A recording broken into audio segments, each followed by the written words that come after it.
Hello and welcome to this British Film Designers Guild forum about the art and design of Fleabag. The British Film Designers Guild is over 70 years old and has more than 500 members. It's a flourishing community covering many grades, both within the film and television industry. They exist to raise the standards and profile of the art department and protect the interests of all their members. They also promote excellence within the industry whilst providing fantastic networking opportunities and the chance for members to promote their craft. They offer workshops and informative Q&As, screenings, accident insurance, work availability information, industry news, the highlight of the year being the annual awards, which celebrates its members' talents. So now over to our webinar.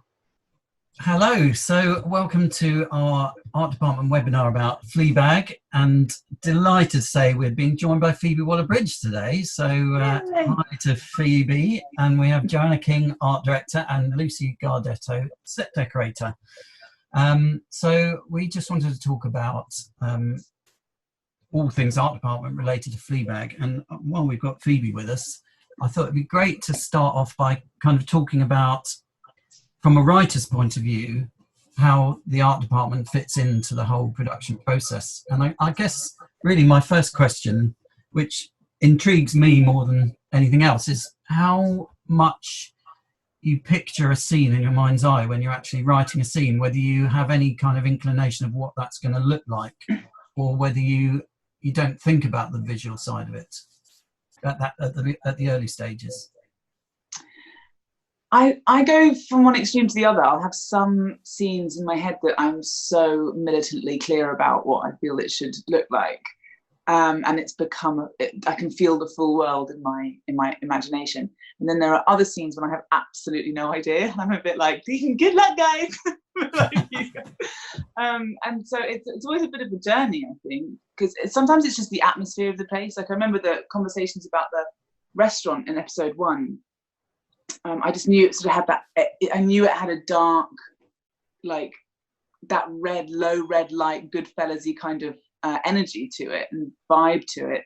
So I knew that much, and that it wasn't too grand. I remember when we were going around, when we were looking at locations and stuff, it was it was a process of just making it smaller and smaller and smaller, and more compact. So I remember that feeling very strongly. But more often than not, yeah, it's the feeling of a place.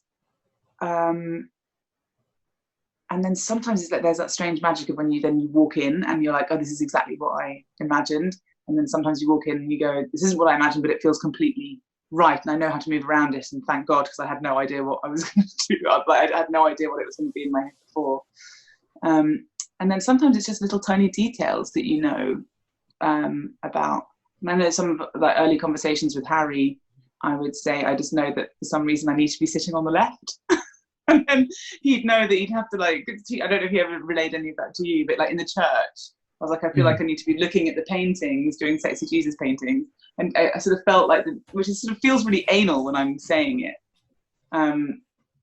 But in some ways, I think that is part of the storytelling, knowing sort of where the pictures are in the church that I'm looking at, and things like that. So it's a mixed bag.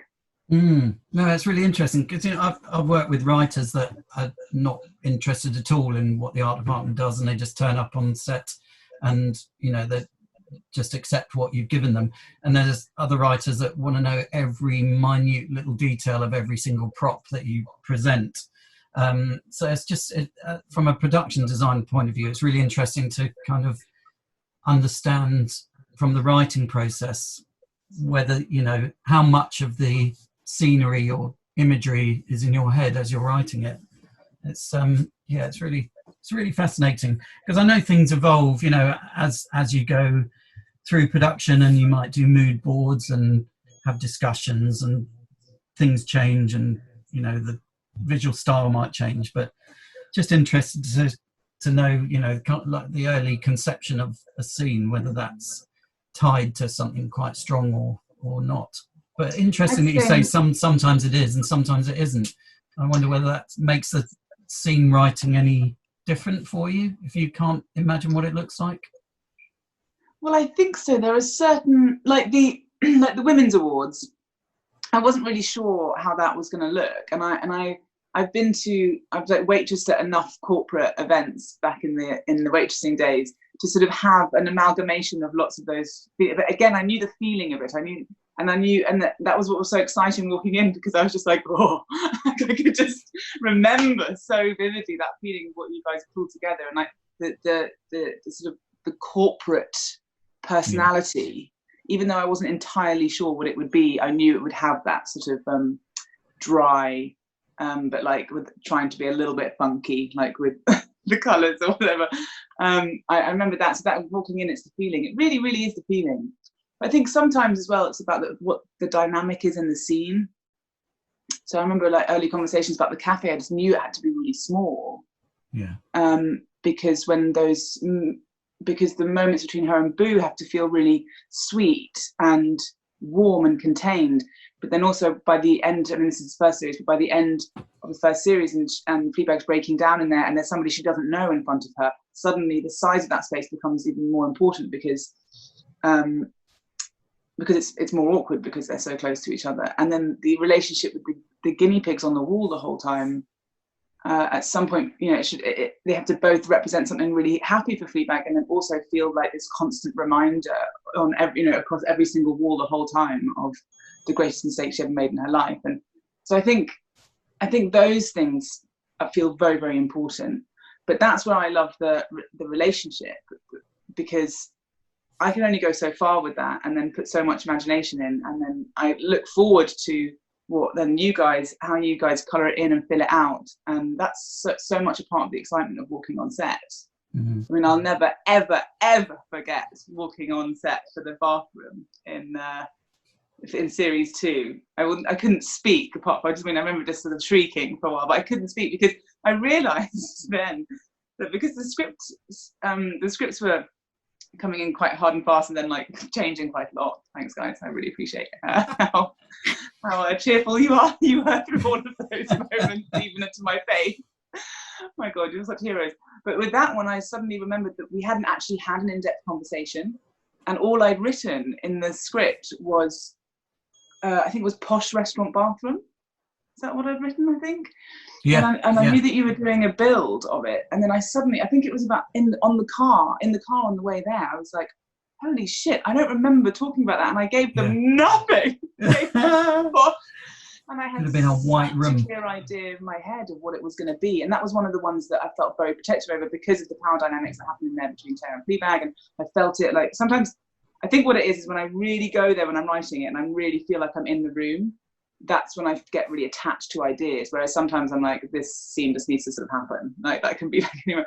And that was a very emotional scene. So I was like, that's important. And I remember walking in a bit sort of like, oh gosh, I felt bad. So what if I come in and say, oh, what I'd really imagined was this, but I'd never told you, sorry. And I remember just walking in, and it was just like to the T, exactly what I had imagined, and then about 100% more detail and energy and atmosphere and the colours and the gold stripes and the lighting around the mirrors and the positioning of the cubicles. I mean, it was just freaky. It was such a high. And it's like those moments on set you are so sort of rarely spoken about, actually, when you finally, as the writer or the actor, I'm sure the director as well, you finally walk into the space where your story is about to be told, and the space is electric and it's so alive because of what you guys have put together.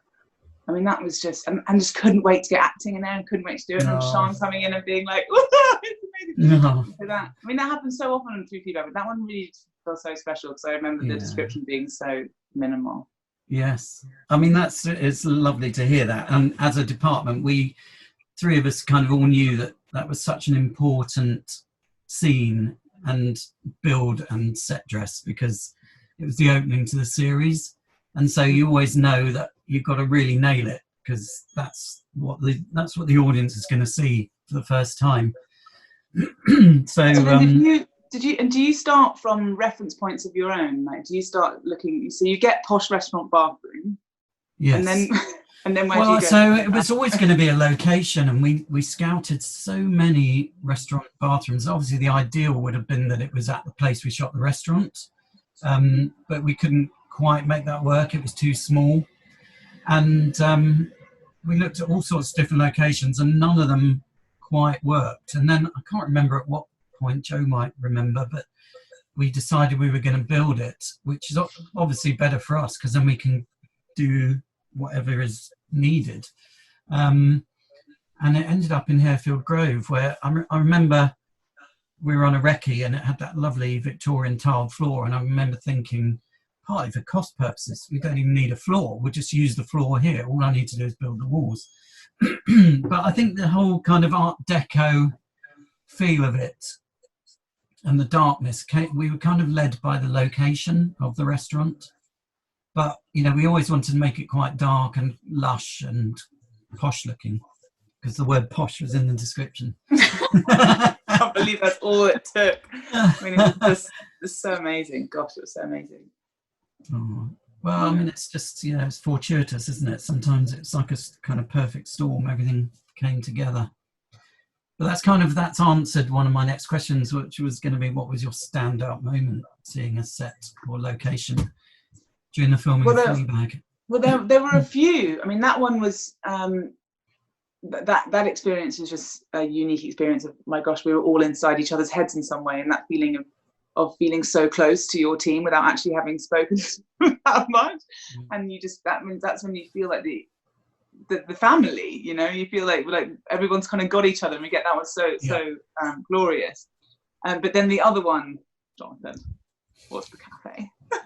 Because the cafe, I don't know. It's a whole other character, really, isn't it? It's such a huge character, and actually from the very beginning, it's been one of those really delicate ones, because I think for me anyway, when you realise it's something so important because it represents so much, it's not just a space for people to talk in. It's history, it's future, it's past. It's like, I mean, it's present. It's everything to her. That the stakes are all wrapped up in this place. I remember for the pilot, we found a space that was actually like this big. I don't know. Do you remember seeing it? Joe worked on the pilot. Yes, Joe. Do you remember how tiny it was? It was a cafe on that really busy road, with a couple of benches outside it, and all the plug sockets on the wall, and about 2 tables. But it kind of worked, though, didn't it? Because, I don't know. It was something, and yet it was nothing. And that was the thing with the cafe. It couldn't be a cliched cozy coffee shop, could it? But it had to have an element of that. So it was, again, really a really challenging thing to execute, because it had to have some part of your personality and your history and all of that contained, but had to be different. It had to have a quirk to it. Yes, exactly. Yeah. Because that's the weird thing about that little tiny one is that I remember us becoming very attached to it, because it was on this main road and it was a tiny little door, and it was just a ludicrous idea for a cafe. I mean, it was literally like you just sort of crawl in backwards through a window to get in there. It was so tiny. And then when it came to shooting, you know, when after the pilot and then we got the series and we went back, I remember the conversation saying, I mean, this is literally too small to film anything in. And so the design originally, and then finding this other, the cafe that became the cafe, also felt so cavernous after that one, even though it was a very small cafe. And I remember how delicate the conversations were about the set dressing and how many guinea pigs. And you find yourself having such incredibly serious conversations about whether or not the smiling guinea pig should be above the bowed guinea pig. Yes. But they are so important, and the balance and the energy. And it became, and I remember, Jonathan, you saying that the challenge with this space was that it had to, in the past, it has to feel like a warm and safe place, and in the present, it has to feel like a lonely place, and it can't have changed much. And that was a moment when I was like, yeah, thanks, good luck. I don't know how you're going to do that. But I remember having a conversation about plants with you guys, about like there being plants in the really subtle touches like that, like allow there to be plants in the past, and then they're sort of either gone in the present, or they're sort of just much, or they're just not been looked after.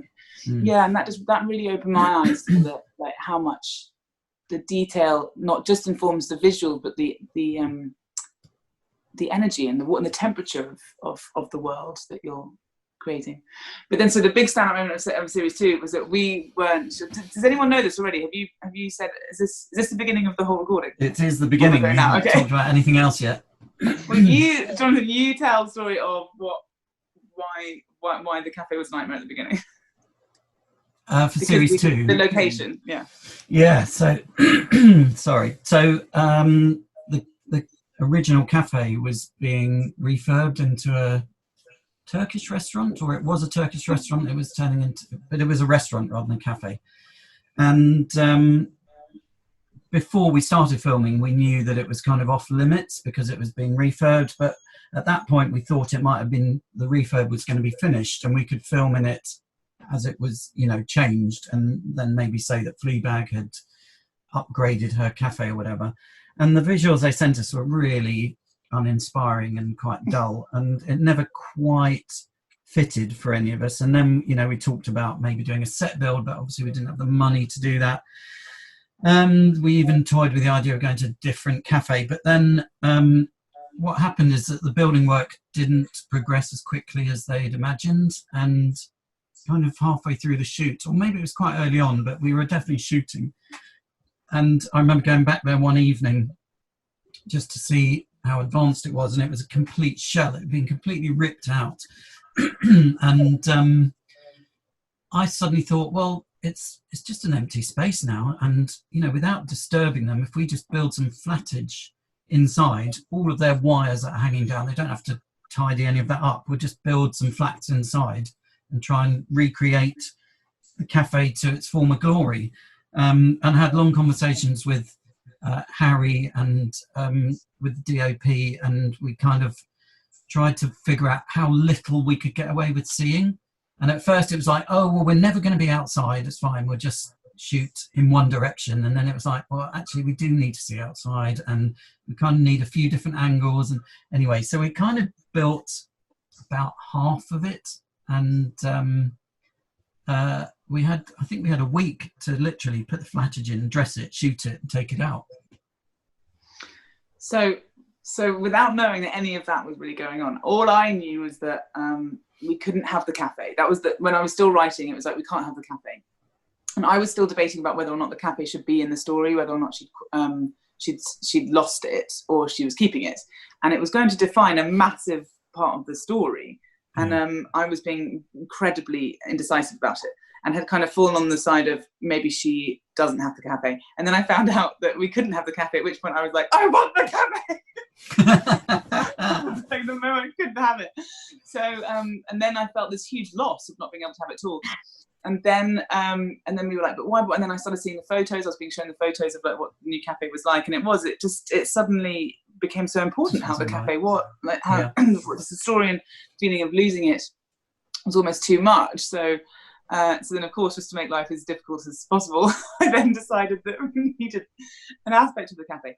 And I remember you saying that we could dress the outside of it, and we could have some scenes outside. There was a big debate about, like, would that be a bit silly that we're constantly seeing her outside? And then we were saying, no, but she's so busy and it's so successful now that actually she could always just sort of be outside. And so we'd kind of come to terms with that, and had slightly, we had come to terms with it, and we were starting to be sort of trying to be imaginative about how to create those scenes outside. But there was always a little tiny part of me, and I remember the whole team just being just a little bit sad that we won't be in that space again, or be with the guinea pigs again, or feel like we're having to hide something or compromise. But already it was, it was a done deal, and so we were really pleased to at least have the outside.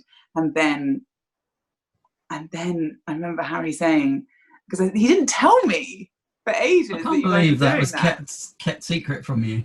I know, he didn't tell me. I think there was like a slight worry of like, if it goes wrong or something can't work or something. But then one day he did come up to me and he was like, listen, we have a corner of the cafe. A corner? And I was like, what do you mean you have a corner of the cafe? And he was like, I don't know how they've done it, but the team have done it. And you can go inside the cafe and we can shoot in there, and you can have multiple scenes in there. And, and it was incredibly emotional, actually, because I remember that. Because we hadn't quite let it go, even in our hearts, we hadn't quite let it go.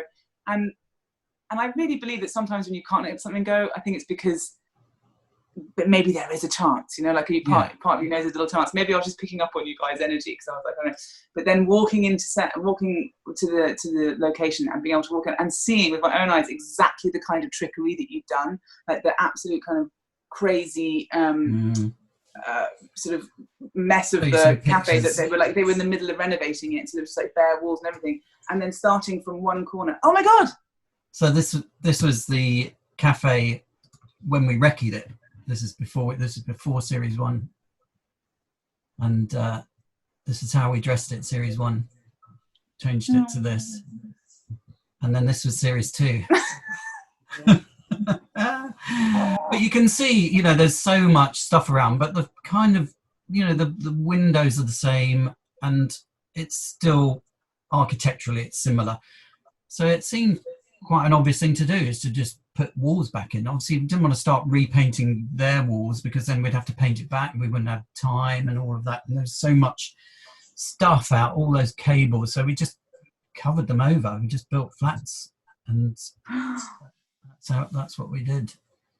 Oh my gosh, it still gets me even now. Yeah, Amazing, just amazing. little corner there, and then this was the view that you couldn't see, because we didn't get that far. We kind of just did 180 degrees of it. But then just shot from the other side. So brilliant. All that scene with Joe and everything, and the cafe being so busy. Yes, yeah. Just wouldn't have known. I mean, truly, truly magic. And my God, so necessary. Like when you look at it now. Yeah. I mean, we all knew it was important, and we all kind of really wanted to make it work somehow. And I think I kind of think that's the whole essence of all of our work on Fleabag, is that it was quite a challenging shoot from, you know, budget reasons and time reasons and all sorts of reasons, but everyone just wanted to do the best possible thing they could do. And, you know, it's all down to your scripts and the magic of what you do. And it's really, you know, it inspires everyone to just really go the extra mile and just to try and make it work for the good of the show. And, you know, the cafe, as I said, it's another character in Fleabag. And so critical for us to really try and make that work. Wow. It was total. I mean, it was just, again, just one of those moments that I'll just never forget, going in and realizing what is possible. So nice. And also knowing that is what you guys had been working on consistently while also doing the rest of the show, and this constant chipping away of like, what if we could, and realizing that had been going on the whole time as well. And that energy that you have, like, you know, we might still be able to, or everyone wanting to do the best for the show. I mean, it was palpable. When you see something like that, it makes everybody work harder. You know, everyone got on that set that day and went, okay, holy shit, these guys have pulled this out the bag. Everyone's got to bring their A game, especially when you're on such a tiny budget as well. And I think that's looking back now and thinking about this, when you first told me we were going to be talking about this, that every time I write something like posh bathroom or like expensive restaurant, or like really keep massive it minimal office, on like purpose. Claire's office, and you furnishing and decorating Claire's office to look like top tier, top boss, perfect taste, the biggest office, you know, ever known to man, and being able to make that look expensive. Just what are your tricks with that? Because I want to know it for my own life. I mean, it's not really one trick. It's like a collaboration. So it's like, you know, Lucy finding high-end furniture, and, you know, Joe and I discussing with Lucy what sort of things we think would work. And obviously the location itself is quite a big part of that. And, you know, it's a big collaboration with all of us, really. And, you know, all being on the same page and working to do the best we can with limited resources. And do you all bring each other like wild card ideas every time? Like, do you sort of look at what you think and then Yeah, I mean, Joe's very good at you know, sending me images of things and saying, what about this? And, you know, it's great. And that's kind of what you want. You want people to be creative and to be a part of the process. It's not about one person doing, you know, being the production designer. It's about having a great team. Do you remember in Hot Misogynist office, there were those incredible like little statues? Is that you, Lucy? Yeah, well, yeah. Because that's another example of like, I didn't describe anything like that in the script. I just said, this is an office of a hot misogynist, and then Yeah. Lucy, can you describe what they were? I think we'd all sort of met in the prop house that day. I think just went round old times and just some amazing sculptures, just kind of like, you know, coming at us and thinking, oh, that'd be great to be on set. I think it was more the paintings as well, wasn't it? That there were some. I'm trying to remember what we put in there now. They were like it was like a dog fight. There was something. It was everything was being. It was uber masculine art. Yeah, and, super macho stuff. And sculptures everywhere around the office. So there was like a bull like eating a man. Dogs dogs devouring something, and then a man standing. A few hunting references. Just all these there was loads of hunting, and it was just it was just so funny when we first saw all of those details, and then you can see Harry coming in and seeing them all and instantly wanting to start shooting on all the props because they're so good, and he's just like, restart here because the DNA of the show means we don't do that sort of stuff. We don't move off props and stuff. See it. You tortured him with that stuff. In that he was just like, please can we start on the bleeding bull, please? No. So bit of the character well. That was a lot of fun, that one. And I guess the outdoor, I'm always really surprised by the outdoor scenes with like the amount of extras you can have and how you can make something feel full and vibrant when actually on the day, because I remember being like on the day I'd come up and be like, this is the tiniest little face I've ever seen and being a bit worried. But then the way it's shot and the way that you guys are all working together, you see it on screen and you're like, oh no, it's like, and I mean, it's just constantly a lesson really in what's possible. I mean, that was a really tricky one for us because it was a big space and we just had hardly any money to fill it. And so you've got to be really kind of clever about the things you choose and the scale of those things. And we spent quite a lot of time trying to figure that out, didn't we? All of those different stalls and things like that. Yeah, it's a tough one, but as you say, once it's shot. Yeah, once it's shot, it's seamless. But it's just the stress of getting it. But then that's a good example of when we're on set and I'm like inspired by things that are on set. So because you put the coconut. Coconut Shire. Shire.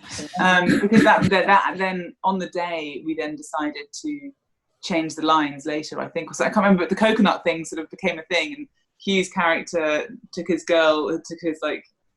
baby to go and play with coconuts, and then I think that might be where the whole coconut thing came from with Andrew and with the priest and Fleabag at the end. I love it when that happens, when it's something this space gives you some more to play with. I mean, I think that's kind of part of our job, is to create a world that gives you the freedom to change how you initially perceived it, or set something in a different place, or just see things in the background that might help add to the story, all that sort of thing. When you all were reading the scripts, was there a particular set that you all were like, oh yes, can't wait to do that one, or one that you were like, oh god, this is going to be a nightmare? Gosh, that's a good question. I mean, I think back from series 1, I always really liked Boo's flat because I just thought she's such a strong character and so quirky, and there's so much kind of free reign to really go to town on that one. So that I really look forward to doing that one. I enjoyed doing the dressing on that. I think all the others is you kind of see it from you put your practical hat on and you think, how can we make this work? And a lot of times you're led by the location. And so you can't really decide what you're doing with a space until you've seen where it's going to go. But I don't know, Joe or Lucy, was there anything that any scenes that you thought this is going to be good? I mean, I think we all thought the wedding was going to be a good one. The wedding, yeah, that was a. But that again was another massive challenge because, no, it wasn't in Dad's garden for starters. Wasn't in Dad's garden. No, like hardly, again, like really limited on extras, and then having to do that massive centerpiece, and then the floral thing that then sort of disappeared and had to come back. I mean, it was just shot it in a different location. Yeah. God, just amazing. About 8 times, didn't we, that wedding arch? Yes, seems like a long time ago. Yeah, Yeah. I remember there being a lot of chat about that. I remember a scene where, in terms of what I think when I'm writing, and then what I see later, I remember I had one very vividly in my head, which was the outside of the priest's house before the fox conversation. And for whatever reason, I'd seen it very, very specifically in my mind as them sitting with the house behind them. Again, this is not helpful for anybody when I'm writing it, but except it just gets stuck in my mind. I think I was there, again, because I was there so presently when I was writing it, but the house behind them sitting on a concrete step and sat quite sort of relaxed with their beers. I wanted it to feel incredibly relaxed because every time they've seen each other, they're all sort of like, and then I remember getting there and being like, but there's no step. And I hadn't written any of that in the script, of course. It just was like, where's the step that I never mentioned and never told anyone about? And I was like, there's no step. There's like the house is in the background, all that kind of stuff, and it just jolts and because I'm performing it as well, that's the main thing. It just jolts my imagination. But then, like watching it back now, it's one of those things that just seems it's so incredibly perfect that I wouldn't have it any other way. I mean, so it's a roller coaster. I always have this view that what the audience don't know about, they're not going to miss. So if you had something in your head, the audience are never going to know that. And if it isn't there, it's not going to take anything away from that scene. Yeah.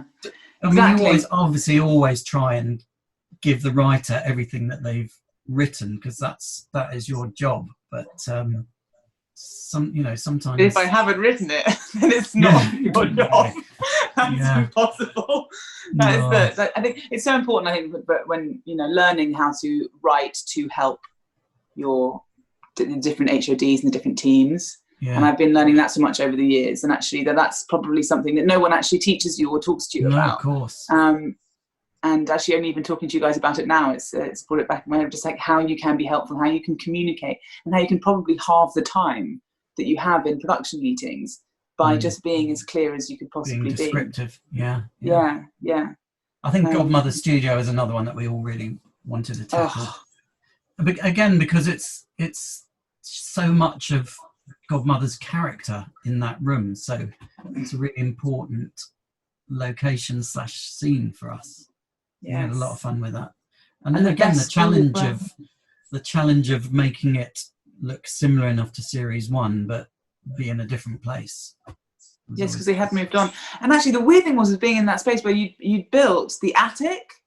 Do you remember the attic? Actually the attic and the lift was in a village hall, and the restaurant toilet and Godmother Studio and Hot Misogynist office was all in one location.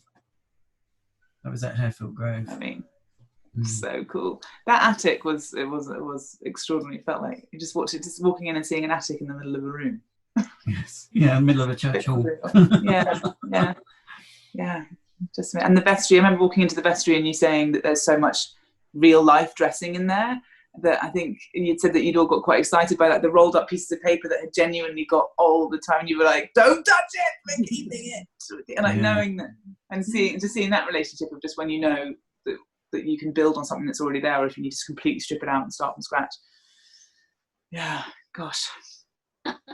Fun times. So much. It's just so much, isn't it? That everyone's dealing with all the time and working together. So but anyway, I mean, you guys were honestly just the absolute best, and it was just surprise and joy after joy walking into those spaces. Well, I mean, for us to be presented with the sort of scripts that you wrote, again, it was an absolute gift for an art department to be able to work on a show of that quality. I mean, it's kind of a once in a lifetime opportunity, really. So we're all enormously grateful for that. Oh, well, thank you. And I know this because the scripts were coming in so late, and I remember most of our conversations, me just being like, sorry. I know, really sorry. And I know that's really tough as well. But actually, just from a development point of view and script development point of view, like clocking in with you, and even when it was about design stuff, that there would still be conversations about the script and where it's going. And I was so insecure about the script at every single stage of the way, and because I'd be writing and the scripts would be flying off to you all, and I'd be so embarrassed and being like, they're going to read it and go, this is shit, and like, what are we doing on this stupid job? or reading it and have opinions. And I just say, whenever I see it, I'm like, is it okay? And I remember Jonathan, you saying, actually you told Harry this and he told me, but it meant so much to me in the process, that you said the story that really jumped out to you was a story between Fleabag and her dad. And at that point in writing it, I'd been writing it, but I hadn't quite totally zoned in, and actually just hearing what's leaping out to everybody who's working on it in those ways is such an important part of the process for the whole thing as well, because it beds it in a new way every time. So it sort of goes, it's not just the practicalities, it's the emotion of working together as well, and just listening to what people are responding to. And so yeah, thanks for that. Oh, I mean, I remember reading like early drafts of scripts and thinking how unbelievably brilliant they were. And then you're saying, oh, I've got, it needs so much more work, and thinking, what are you talking about? It's incredible. So for you to feel embarrassed about sending a script is beyond me. Oh God, yeah, always. All I ever wanted to say was, I'll fix it. Don't worry, I'll fix it. Just work on it. But it's all, it's always the way. But it was, it was a very pleasant experience making this with all of you, and the wit involved in everything that you did as well, and from the dressing, the details, the props, and just those, there was just so much wit and love and kind of wryness in so much of what was chosen, and so thank you, added so much. Oh, that's very kind of you. All right, I'm going to leave you to chat. I know you've got to go. Thank you so much for joining us. So it was really just is an incredible gift of your time. Thank you. It was a pleasure. It was so much fun. I love it. Nice speaking to you guys. Right. Yeah. Have fun. See you soon. Bye. Bye. I think one of the things with the wedding was when she actually said she wanted to do it in the round, because we looked at that garden and we thought that garden was a bit scabby around the edges, and it had those unmade raised vegetable plots, and the grass was a bit scaly, and as soon as she said to do it in the round, it then gave us a sort of structure to work out from. But obviously a lot of those shots were not in a favourable direction for us. No, of course. Also, the fact that it was in a different garden to the real garden of Dad's house location, and so the building was different, similar enough. I think we got away with it, but it was a different place. So it was a tricky one for sure. Locations, weren't there, all the way through? It was very much a stitched together show in that respect. Yes, absolutely. I've got some. Let me bring up some photos of the wedding and just jump around.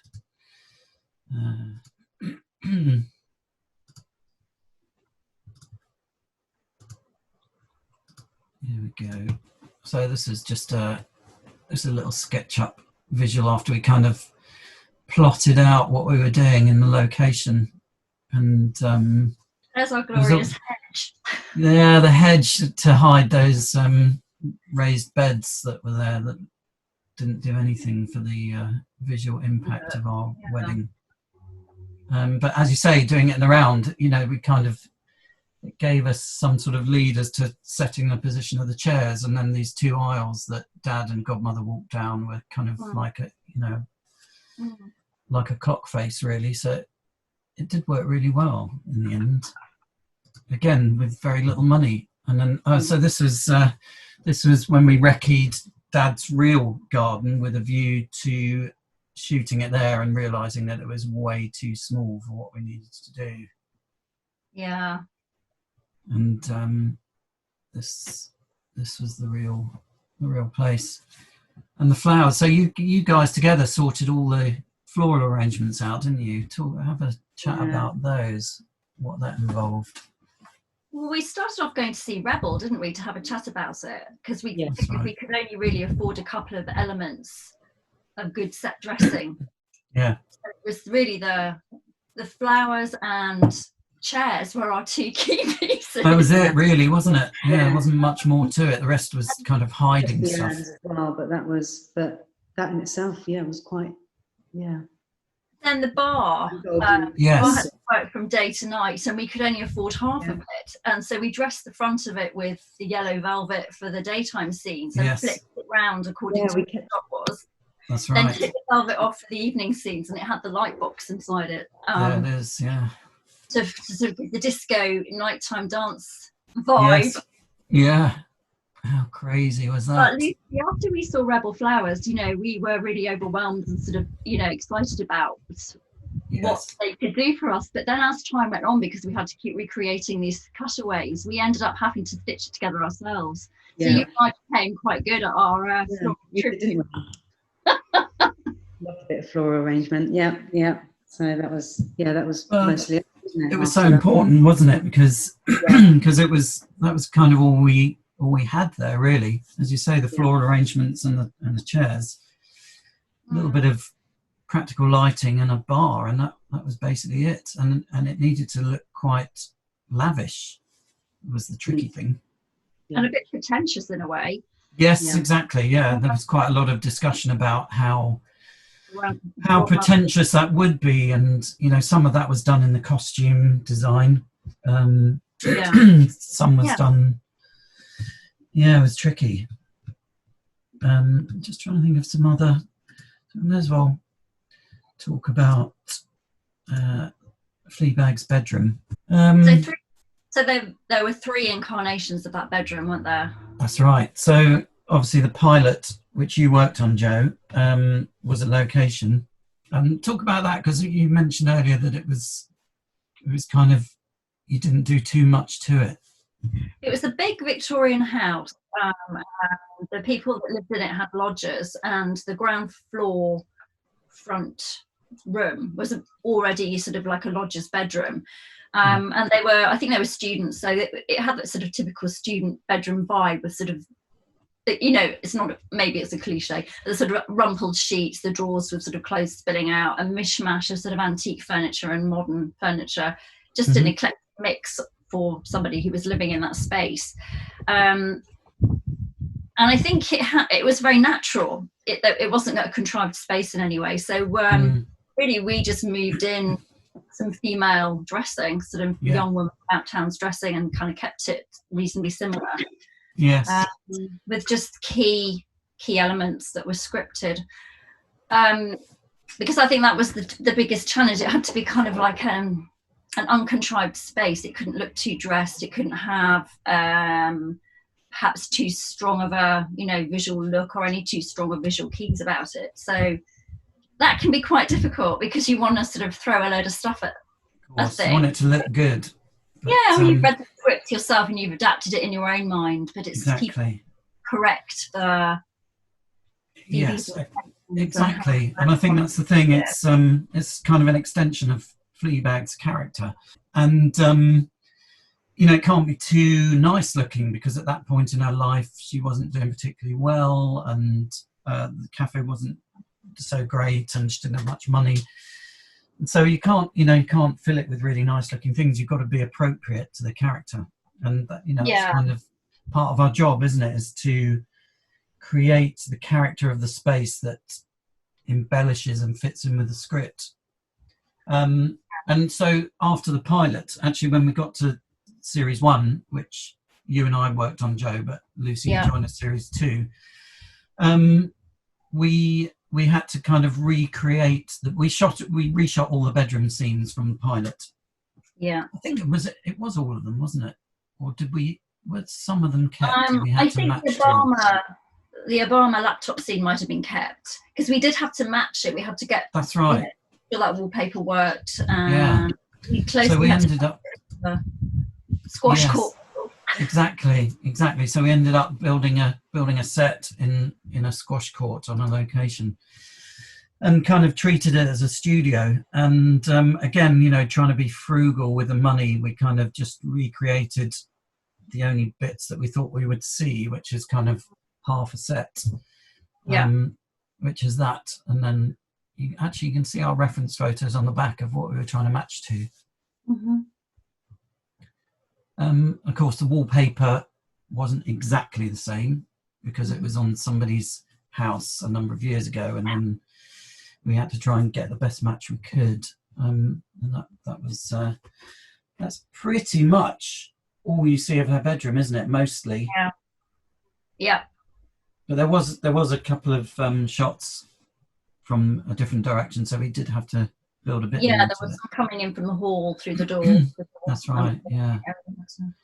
And then of course we kept the butterfly picture for series 2 when she was in her next bedroom. Oh, this is Boo's flat. It was in the same location, wasn't it? It was just an empty room in that same place where we found the squash court. And tiny room, but we kind of really went to town on all the the dressing, didn't we? We did have a few challenging locations, because I think the schedule kind of deemed that we had to make it work in the places that we were at.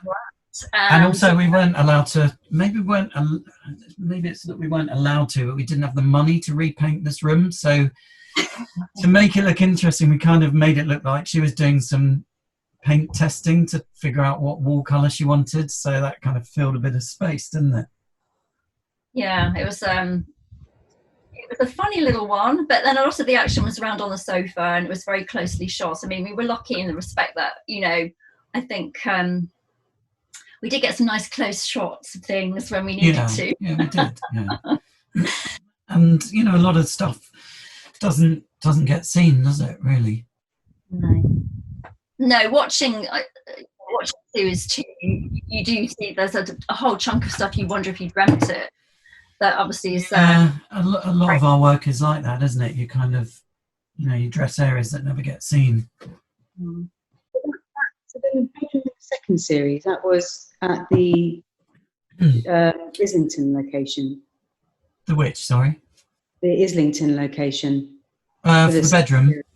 Yeah, the bedroom. That's right, yeah, it was a different place completely. Yeah. What else? I've seen the cafe. Well, let's talk it, because Phoebe mentioned about the restaurant toilet, and we kind of looked at so many different locations, didn't we? And we tried to get a decent toilet in the restaurant we were filming in, and that didn't work because it wasn't big enough.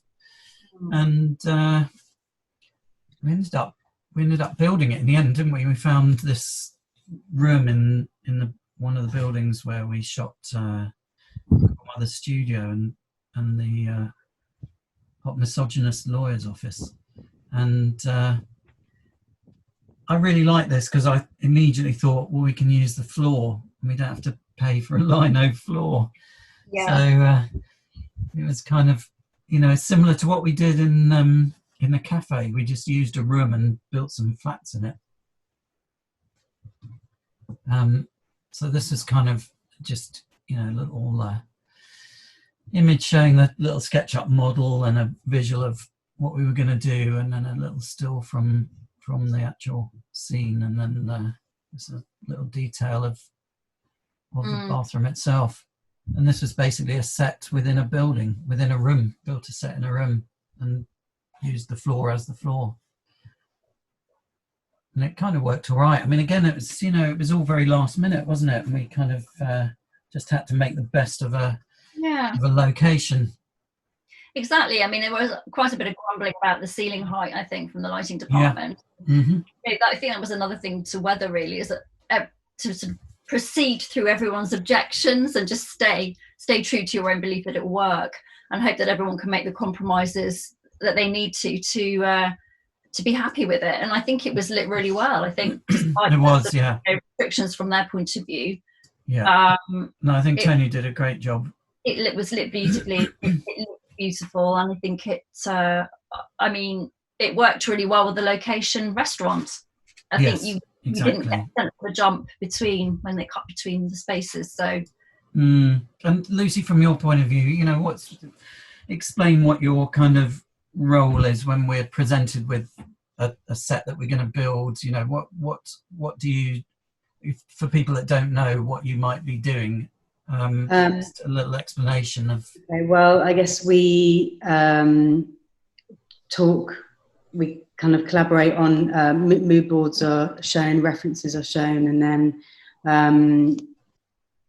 wallpapers or to the finer sort of details, and you know, the taps and on the sinks and the mirrors, and just get go out, source, and I'll come back from images. Yes, go out and pick out exactly, what we think. and then discuss more. And those mirrors were perfect, really, weren't they? They were just spot on, and they were a decent size, and so and there was a pair of them. Yeah, process to it, isn't there? And it doesn't sort of happen kind of overnight. We obviously have like the lengthy discussions and have a brief, and then just working from references and just sourcing, what going out and looking at props and gathering, a collection. And we have to present those to the director as well, to make sure he's happy with what we're doing. I'm not sure. I think we didn't involve Phoebe at this stage, or Harry would have shown her, I'm guessing, because I think kind of our first port of call was Harry, the director, wasn't it? And then he would present the things that he thought were right to Phoebe. But it seems like obviously she wasn't really party to too much of that detail, which is interesting. Slightly risky, isn't it? She could walk in and say, "What have you done?" Yeah. So the other little set build we made was the attic, and we spoke about that with Phoebe, didn't we? And again, we kind of, we didn't have any studio space, didn't afford it. We couldn't afford it, so we built this in a village hall, which was opposite another location that we shot in, and we built the lift set in there and the attic. And for me, the attic was a really important part of the story, because it was Phoebe seeing her dad in her mum and dad's house. And I think we talked quite a bit about what things might be there that we could see, the dressing that might allude to her past as a child there, or some items that might have belonged to her mum, because her mum obviously is a big character that we never see. So we kind of used this as a way of getting some family history onto screen, didn't we? I know she requested a little oven, child's oven. I'm not sure if we can see it. No, there were so many lovely things in there. Well, I'm sure there was a little doll's house, and there was quite a lot of kids' toys, wasn't there, as you say? And then were they... he had to have some pieces of a drafts game around his foot in the hole. I think they wanted to see some elements of loose toys and games that were scattered between the boards. Yeah. No, it was a nice one to do. And, again, it was kind of a set build on location. So, tricky to do. I'm just going to show this slide next, because this is quite interesting for people that like the show. So the portrait of the two sisters was quite an important make for us, and we commissioned a painter to do this. But before that happened, we kind of mocked up a composition, didn't we? And just to figure out how it was going to work. And obviously there was variations of which sister sat where. This was us out in a prop house one day, wasn't it? Just playing around. And I think that was another thing where Phoebe kept... we didn't realise that one of the sisters had to face the other way. That's right. I remember that being a sort of hilarious revelation when she actually said, we'll see Claire, but it's the back of my head. Things like that were genius. Okay, I really enjoyed all of that, even though it might have come a bit later in the day. It was just, I don't know, it just made everything work. Yeah.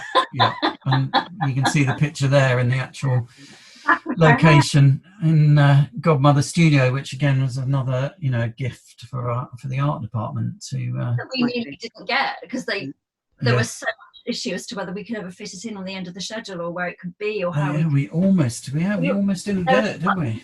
To get that location. It's kind of shoehorned into the restaurant toilet and hot misogynist. We spent a few days at that location, didn't we? And we picked up all those extra bits, and we reshot some bits in the alleyway outside the restaurant, found a brick wall that was similar-ish. Yeah. And we did a funeral flashback there as well, didn't we? I seem to remember. Yeah, it served a lot. It was a good location for us. So that was the how it ended up in the show. Yeah, and the church and the church fates, again, it was such a tricky one for us, because I don't know if you remember, but the original church was in Hampstead, and that was day one of our shoot. And 48 hours before, they pulled out, didn't they? And that's right. We lost the location. And so we kind of postponed the shoot for 3 days, I seem to remember. Oh, yeah. And then we had to go crazy scouting for some other churches. And I don't know what we shot first, but it wasn't the church, was it? What was our first day of shooting? Can you remember? Was it Fleabag's flat? Yeah, it might well have been, actually. Yeah, Fleabag's flat and the bedroom and the bathroom. Yeah. And then the church came later, and actually I seem to remember with the church we had to go back twice, didn't we? Yeah, we literally we shot a chunk, and then we went away, and then we came back, and we did the church fete there as well, separately. And we had all sorts of issues with the church. Apart from the script, there was issues with the actual location. We couldn't fix to the walls, and we had a load of sexy Jesus pictures that we needed to put up.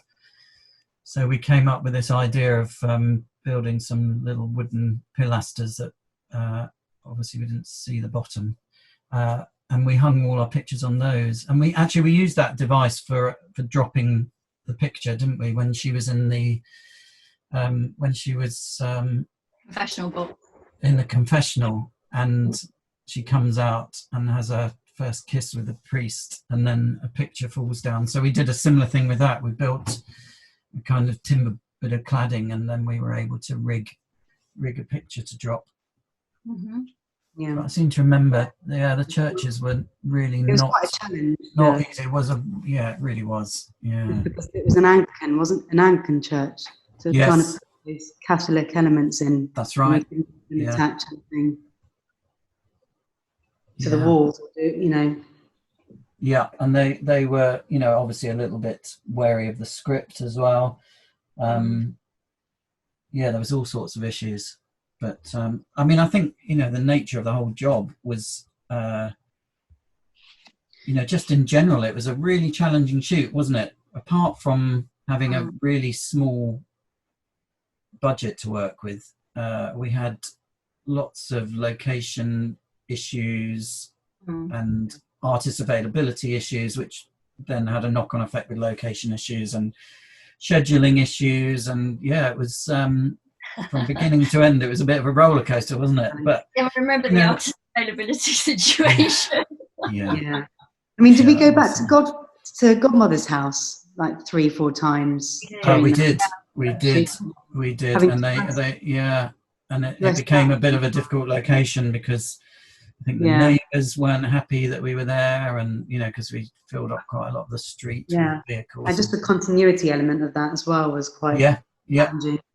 Exactly. And again, when you've got no money and you hire something for a week and then you send it back and then you have to rehire it and there's more transport and it's none of it kind of worked in our favour, really, did it? Yeah, especially the artwork. There was quite a lot of focus on that too, so it was just trying to make sure just because the artwork is increasingly more and more challenging on every job, isn't it? Yeah. It's not worth really trying to use any existing artwork from any of the houses. No, there was a lot of debate about what portrayed a sexy Jesus painting, wasn't there? Yeah. Yes, we took some photographs in the church in Soho, which Phoebe had originally seen. That's right. And, we had this big debacle as to whether a huge painting of Jesus having been taken down from the cross, lying essentially dead in the arms of his disciples, was classified as sexy. So there was a whole trying to get the eroticism of the male nude, but without the death element. Yes, yeah. So we did have to figure those pictures a few times to satisfy everybody's idea as to what's sexy. Yeah, yeah. I remember that. I did. It's all coming back to me now. Yeah, the amount of sexy Jesus pictures that we trawled through. Yeah. God, yeah, that was like. Just remember Katie pulling her hair out. Yes, yeah.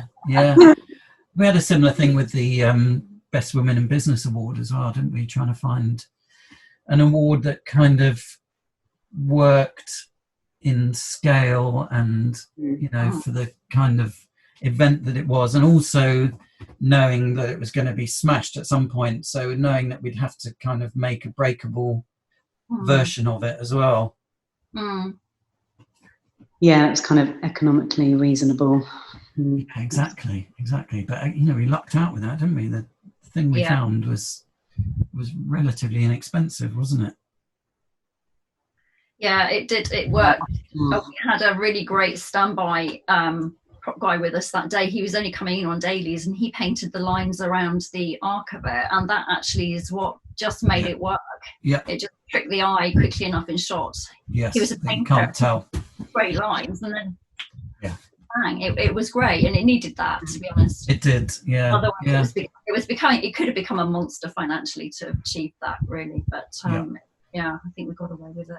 Yeah, and also it was a one-take wonder, wasn't it, the smash? You know, that could have been a disaster as well. We had to do that more times than we had breakaway options. No. Well, I guess we should probably leave it there. It's gone on quite a while. We've had loads to talk about. It's been absolutely brilliant. So thank you all for joining. It's been really great. And that was nice, wasn't it?